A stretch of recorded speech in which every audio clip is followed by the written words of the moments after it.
Morning students, अपना chapter चल रहा था 12 और उसमें मैं पढ़ा रही थी आपको मानव संसाधन। और मानव संसाधन में जो हमारा सब टॉपिक था वो था जनसंख्या।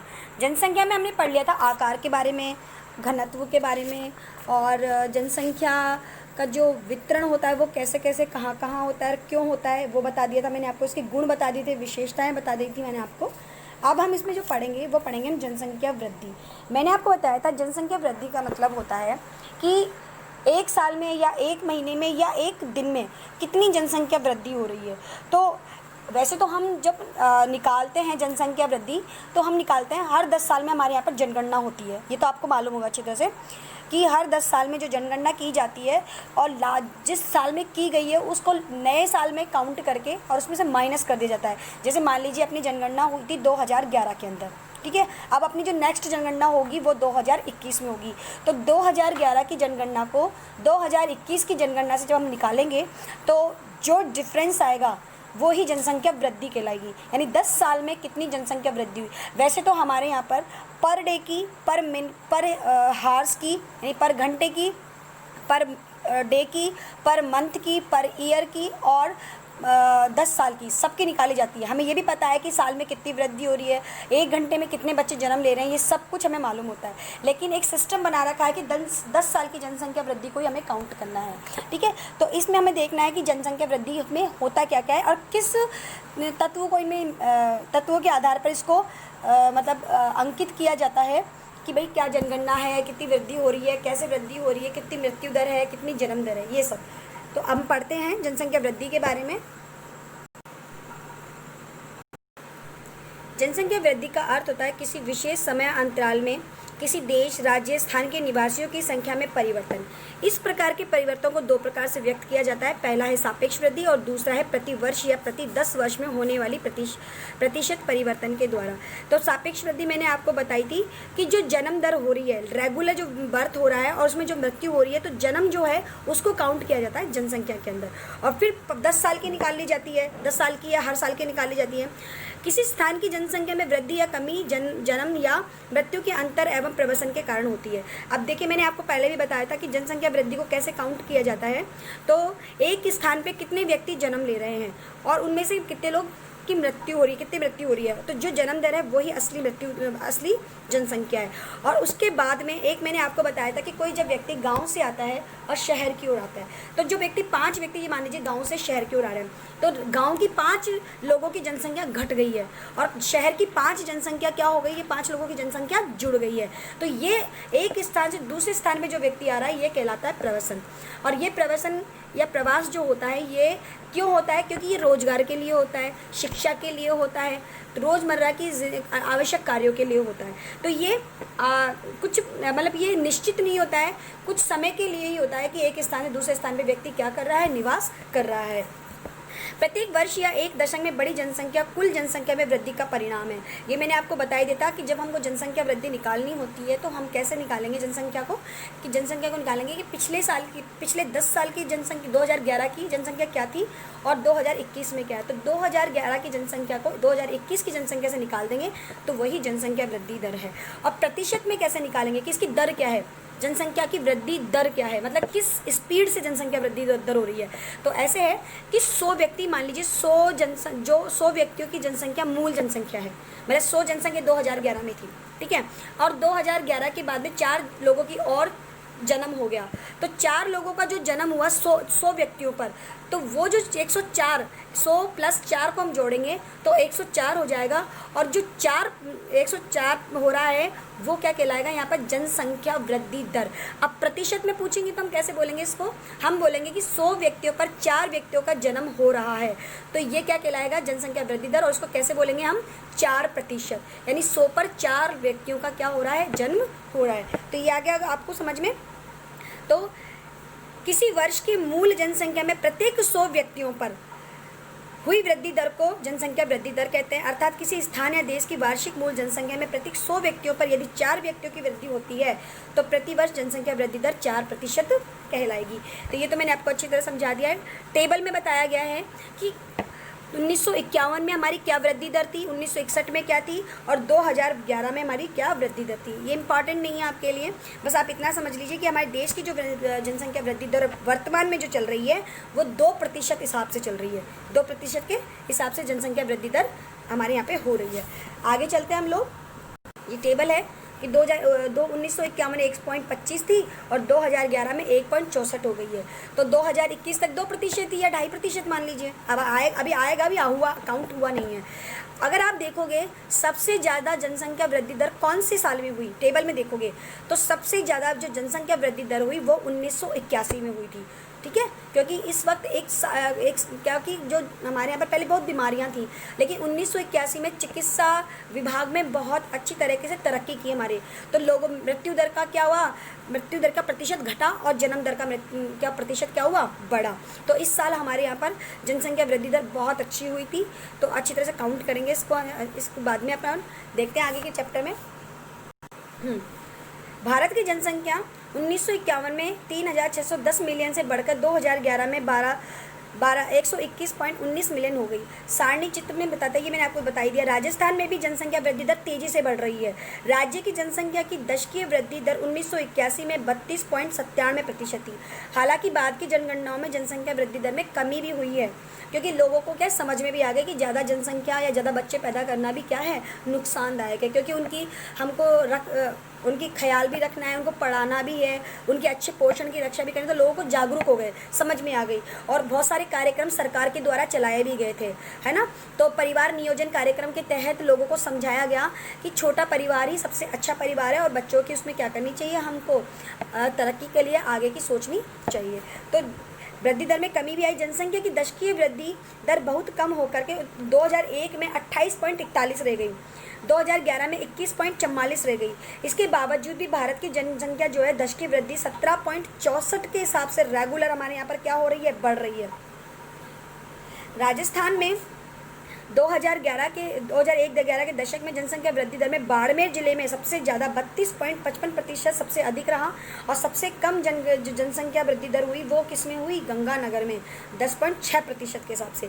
इस बात पर ध्यान देना अत्यंत आवश्यक है कि भारत की जो जनगणना बहुत अधिक है। भारत की वर्तमान जनसंख्या 122 लाख, जो कि संसाधनों में पर्यावरण के संरक्षण को निष्क्रिय करने के लिए पर्याप्त है। यानी कि पर्यावरण के संसाधन कम है, जनसंख्या बढ़ रही है, तो दोहन की जो क्रिया है वो तीव्र हो गई है और लोगों के लिए संसाधनों की क्या होती जा रही है, अब कमी होती जा रही है। आगे पढ़ें हम लोग। उपरांत वृद्धि दर में कमी दर जन्म दर को नियंत्रित करने के लिए किए गए प्रयासों की सफलता को प्रदर्शित करता है। इसके उपरांत भी जनसंख्या वृद्धि दर जारी है। 2045 तक भारत चीन को पीछे छोड़ते हुए विश्व में सर्वाधिक जनसंख्या वाला देश बन जाएगा। अब हम पढ़ेंगे जनसंख्या वृद्धि दर के कारण क्या है, क्यों हमारे यहाँ पर इतनी ज़्यादा जनसंख्या वृद्धि दर हो रही है।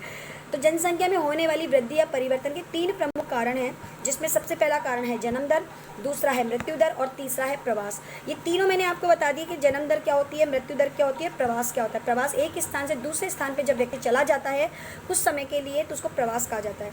जन्म दर एवं मृत्यु दर के बीच का जो अंतराल होता है वो प्राकृतिक वृद्धि होती है, क्योंकि मैंने आपको बताया था कि जन्म लिया और उनमें से कितने बच्चे जिंदा रह गए और कितने मर गए, तो जो जिंदा रह गए उनको जनसंख्या में काउंट किया जाता है। एक वर्ष में प्रति 1000 व्यक्तियों में जितने जीवित बच्चों का जन्म होता है उसे जन्म दर कहते हैं। ये अंडरलाइन कर रखी है मैंने, इसको अच्छी तरह पढ़ लेना कि जन्म दर क्या है। यह वृद्धि एक प्रमुख घटक है, क्योंकि भारत में हमेशा जन्म दर मृत्यु दर से अधिक ही रही है। यानी सबसे ज़्यादा बच्चे यहाँ हमारे यहाँ पर क्या ले रहे हैं, जन्म ले रहे हैं। एक वर्ष में प्रति 1000 व्यक्तियों में मरने वालों की संख्या को मृत्यु दर कहा जाता है। मृत्यु दर में तेज गिरावट भारत की जनसंख्या वृद्धि दर का प्रमुख कारण है। 1980 तक उच्च जन्म दर एवं मृत्यु दर में लगातार गिरावट के कारण जन्म दर तथा मृत्यु दर में बहुत अधिक अंतर आ गया। इसी कारण जनसंख्या वृद्धि दर अधिक हो गई। 1981 में धीरे धीरे जन्म दर में भी गिरावट प्रारंभ हो गई, जिसके परिणाम स्वरूप जनसंख्या वृद्धि दर में भी गिरावट आई। जनसंख्या वृद्धि का तीसरा घटक है प्रवास। व्यक्तियों का एक क्षेत्र से दूसरे क्षेत्र में चले जाने को ही प्रवास कहते हैं। प्रवास आंतरिक भी होता है, अंतर्राष्ट्रीय भी होता है। आंतरिक कैसे, यानी एक राज्य से दूसरे राज्य में, एक गांव से दूसरे गांव में, एक नगर से दूसरे नगर में, और एक जिले से दूसरे जिले में, ये तो आंतरिक हो गया।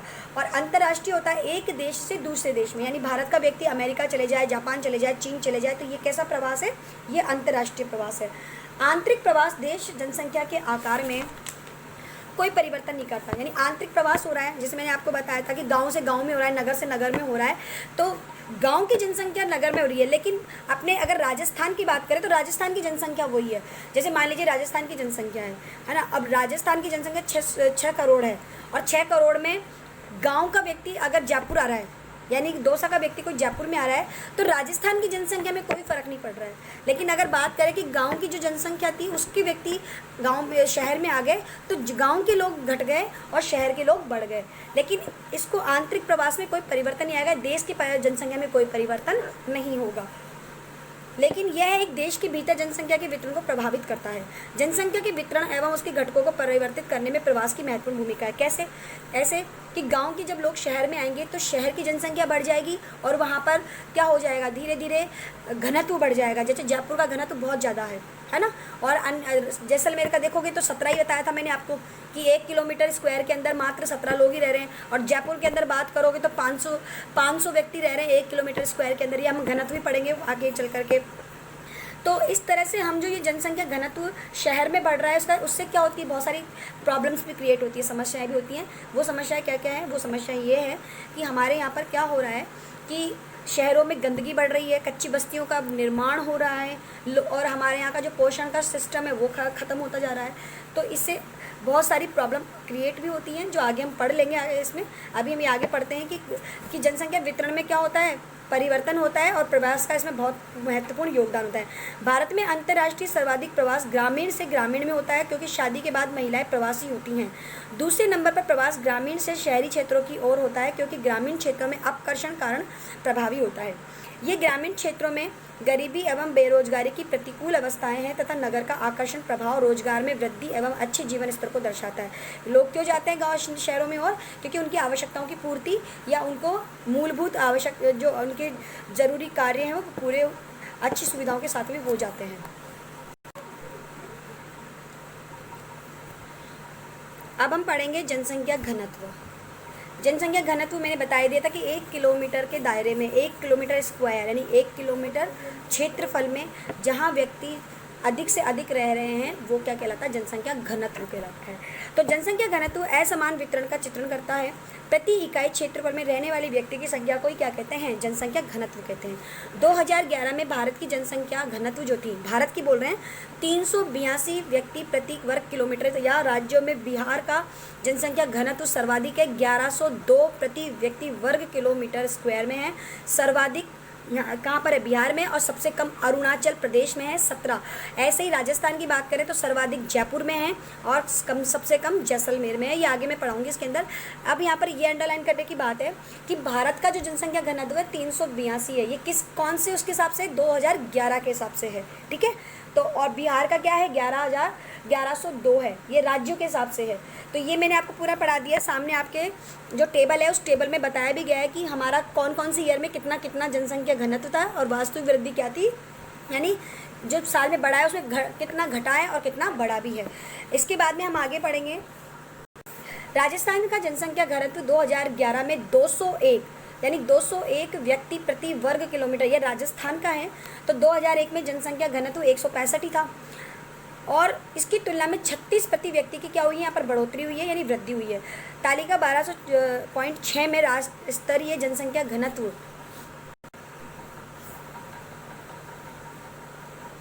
ये जो पूरी टेबल है आपके सामने, इस टेबल में पूरा बता दिया गया है कि कौन कौन से क्षेत्र में कौन कौन से कितनी है ना।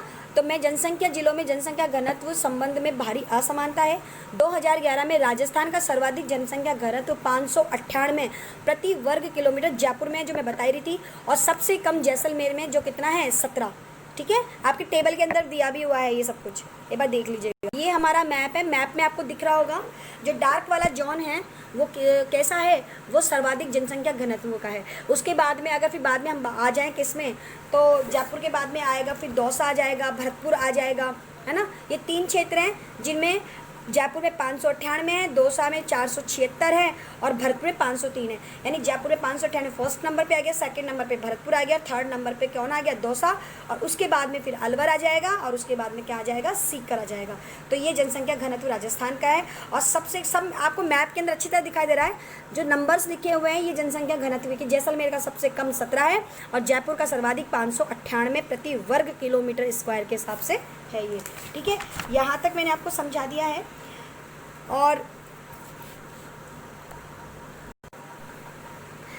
राजस्थान, अब आपको जो मैं बताऊंगी कि भाई ये तो पूरा हो गया। कारण क्या है कि मैदानी भाग में सर्वाधिक जनसंख्या घनत्व पाया जाता है। मैदानी भाग में क्यों पाया जाता है, क्योंकि मैदानी भाग में क्या होता है कि परिवहन के साधन की उपलब्धता होती है, मानव आवश्यकताओं की पूर्ति हो जाती है। जबकि पहाड़ी क्षेत्रों में दुर्गम रास्ते होते हैं, वहाँ पर परिवहन के साधनों की उपलब्धता नहीं होती है। सादी अन्य जो हमारे और आवश्यक कार्य हैं वो भी पूरे नहीं हो पाते हैं। शिक्षा के लिए पर्टिकुलर कोई जो संस्थान होते हैं वो हमको उपलब्ध नहीं होते हैं। इसलिए मैदानी क्षेत्रों में आपको सर्वाधिक जनसंख्या घनत्व मिलेगा, पहाड़ी या दलदली क्षेत्रों में आपको जनसंख्या घनत्व कम मिलेगा। तो भारत के जनसंख्या घनत्व में उत्तरोत्तर वृद्धि के बावजूद भी भारत के जनसंख्या घनत्व में कमी कम है। तालिका राजस्थान के जिलों के जनसंख्या घनत्व का अवरोही क्रम में प्रदर्शित करती है। असम एवं अधिकतर प्रायद्वीप राज्यों का जनसंख्या घनत्व मध्यम है। पहाड़ी, कटे छठे एवं पथरीले भूभाग, मध्य से कम वर्षा, छिछली एवं कम उपजाऊ मिट्टी इन राज्यों की जनसंख्या घनत्व को प्रभावित करती है, जो मैं बता ही रही हूँ। क्योंकि इन क्षेत्रों में जनसंख्या घनत्व इसलिए नहीं पाया जाएगा, जहाँ पर छिछली मिट्टी होगी, दलदली होगी, वहाँ पर मच्छर वगैरह खूब होंगे और वहाँ पर आए दिन क्या होगी, बीमारियाँ होंगी। ठीक है, और पथरीले रास्ते होंगे, वहाँ पर दुर्गम रास्ते होंगे, तो लोगों को आने जाने में क्या होगी, प्रॉब्लम्स होंगी। और उत्तरी मैदानी एवं दक्षिण में केरल का जनसंख्या घनत्व बहुत अधिक इसलिए है क्योंकि वहाँ का मैदानी भाग है और वहाँ की मिट्टी कैसी है, उपजाऊ है। ये तो हो गया हमारा जनसंख्या घनत्व का, जिसके कारण भी मैंने बता दिए हैं। अब हम पढ़ेंगे जनसंख्या, जो जनसंख्या की वृद्धि से क्या क्या प्रॉब्लम होती हैं। तो जनसंख्या की, भारत की जो जनसंख्या है वो बहुत अधिक है और इसके कारण जनसंख्या में प्रतिवर्ष होने वाली वृद्धि भी बहुत अधिक है। जनसंख्या में अधिक वृद्धि दर की आर्थिक समृद्धि में बाधक है, क्योंकि यहाँ पर प्रति वर्ष बेरोजगारी की दर बढ़ती जा रही है। उसका कारण यही है कि जनसंख्या वृद्धि दर हो रही है, जो साधन है या संसाधन है वो हमारे पास कम है और जनसंख्या वृद्धि दर अधिक है। बहुत अधिक जनसंख्या के कारण जीवन की गुणवत्ता पर भी प्रभाव पड़ता है। अधिक जनसंख्या वृद्धि के कारण भोजन, कपड़ा, आवास, शिक्षा एवं स्वास्थ्य सुविधाएं जैसी मूल आवश्यकताओं को पूरा करने हेतु अधिक संसाधनों का उपयोग करना पड़ता है। इसके अतिरिक्त बेरोजगारी, गरीबी इत्यादि समस्याएं भी लगातार बढ़ती जा रही हैं एवं अन्य भौतिक सुख सुविधाएं जैसे पीने का पानी, बिजली, यातायात, आवास आदि भी हमारी समस्याओं को उत्पन्न करती है। भारत की जनसंख्या में मृत्यु दर में तेजी से गिरावट भी एक अच्छी विशेषता रही है, परंतु जन्म दर में धीमी गिरावट जनसंख्या समस्या का बहुत प्रमुख कारण भी है।